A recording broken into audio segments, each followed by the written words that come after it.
Karena sebetulnya usia Mas Anies lebih muda dari saya. Harusnya saya yang capres.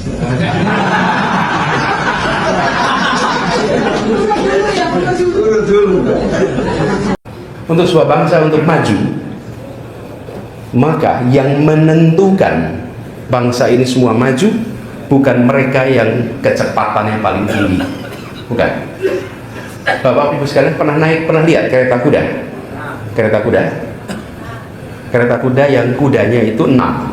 Ada kereta kuda 6? Yang menentukan kecepatan kereta kuda itu bukan kuda yang paling cepat. Yang menentukan kecepatan kereta kuda itu adalah kuda yang paling lambat. Jadi kalau ada 6 kuda, 5 kuda bisa kecepatan 40 km per jam, satu kuda kecepatannya hanya 20 km per jam, apa yang terjadi? Semua jalan kecepatan 20 km. Semua jalan kecepatan 20 km. Karena ini satu rangkaian ini. Tidak bisa, ada bangsa kita begitu. Sebuah bangsa kalau mau maju tidak bisa hanya sebagian yang sekolah, harus semua. Ini PR besar. Kalau kita bicara Indonesia, paling sederhana begini, ada SD, SMP, SMA. Mulainya sebelum sampai SD namanya jumlah bayi lahir. Nah, bayi lahir itu 100%, seperangkatan 100%. Umur 6 tahun masuk sekolah. Yang masuk sekolah 98%. Oke, 2 itu sudah off. Oke, 2%. Masuk kemudian ke SMP. Angkanya jadi 81%. Oke, udah 19% itu hilang dari sekolah. Masuk ke SMA 64%. Oke, 36% nggak masuk.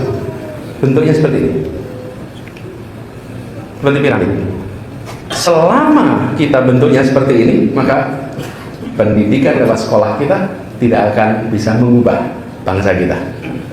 Selama bentuknya seperti piramid, ini harus diubah sedikit begini nih. Supaya jumlah bangku SD sama dengan bangku SMP sama dengan bangku SMA. Nah, kalau itu sama, jalan tuh. Pertanyaan, apakah Surabaya angkanya sudah sama? Jumlah bangku SD, bangku SMP, bangku SMA. Kalau belum, berarti kita belum berniat mengerkelahkan setiap anak kita. Semua kabupaten kota se-Indonesia sudah sama kita. Wih, kita ketemu kenyataan yang luar biasa. Masih begini nih. Dan kadang-kadang curang sekali. Apa efeknya kalau seperti itu?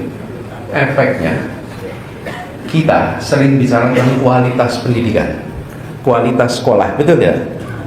Lah yang nggak sekolah kita bicarakannya di mana? Baru kita bicara tentang sekolah, kualitas sekolah. SMA, itu berarti kita hanya membahas yang 64% anak yang dalam sekolah. Yang 36% nggak ada yang membahas itu. 36% inilah yang terus-menerus jadi seperti kereta kuda yang kecepatannya 20 km per jam. Ini nih terus. Bukan salah mereka sekedar. Kenapa? Karena problemnya struktural. Struktural itu artinya problemnya institusi. Ini struktural. Ini harus dibereskan. Jadi PR kita yang paling besar pada Indonesia. Tapi itu urusannya pemerintah. Bapak-bapak di sini bukan pemerintah. Panjenengan cukup menuntut pemerintah. Boleh, kita boleh menuntut. Bukan pemerintah kok. Menuntut kenapa? Karena kita bayar pajak. Karena kita bayar pajak, kita berhak menuntut dan kita berhak untuk mengkritik. Berhak untuk meminta pemerintah menyelenggarakan. Karena kita ikut nyumbang atas proses ini. Integritas adalah kata kunci untuk melakukan apapun. Teman-teman yang mau aktif di dunia usaha, hari ini Anda akan masuk ke dunia usaha dan berbicara mencari investasi, mencari partner investor. Adakah investor yang mau menaruh uangnya di kegiatan usaha yang laporan keuangannya tidak beres? Tidak ada. Semua mensyaratkan integrity is the future of our currency. Mata uang di masa depan itu adalah integritas. Dan ini yang akan membuat posisi kita lemah di dalam percaturan global ketika integritas tidak segera ditumbuhkan, dan kalau dibicara sih jadi benteng moral. Itu sebabnya kenapa integritas ini penting. Nah, tapi ini juga salah satu masalah. Saya sampai kumpulkan di Jakarta Apa? Sekolah-sekolah yang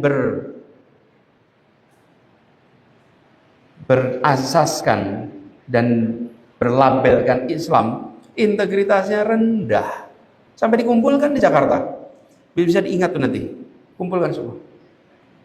Kenapa? Karena mereka mengejar nilai tapi melupakan integritas. Ini teman-teman, PR tersendiri. Kenapa institusi yang berbasis Islam justru seringkali kompromi pada urusan kejujuran? Itu sering jadi masalah. Bukan sering, hampir selalu jadi masalah. Nah, itulah sebabnya kenapa usaha untuk membangun ini di tingkat pendidikan itu harus jadi kesadaran bersama. Tidak ada pilihan memulai yang seperti ini dari puncak. Tidak mungkin dikerjakan dari bawah. Harus dari yang paling atas. Semua pimpinan institusi pendidikan, maka harus mereka menerapkan yang disebut sebagai integritas dalam semua urusan. Ketika sekolah-sekolah yang di atas. Halo teman, jumpa bersama saya di Politik dan ini luar biasa sekali teman.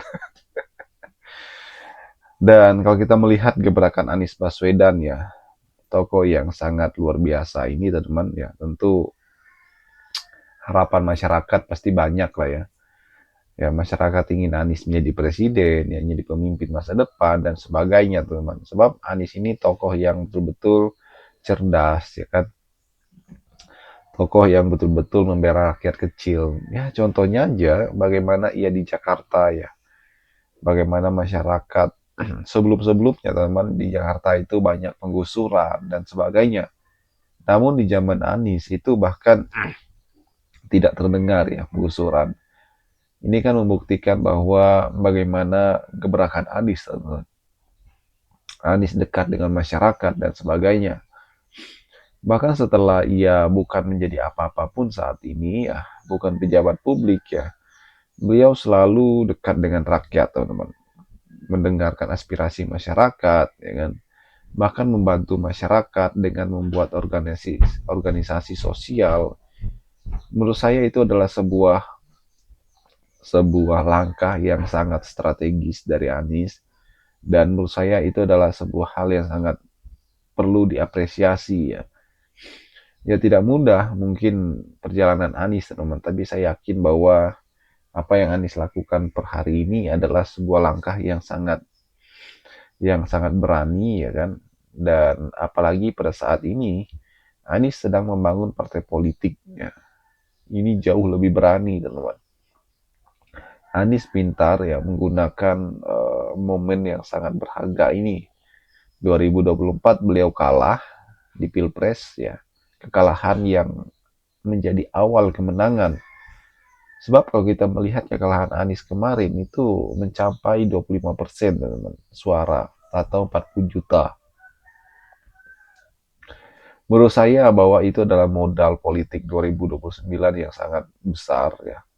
Kenapa? Karena masyarakat tentu konsisten ya untuk mendukung Anies ya.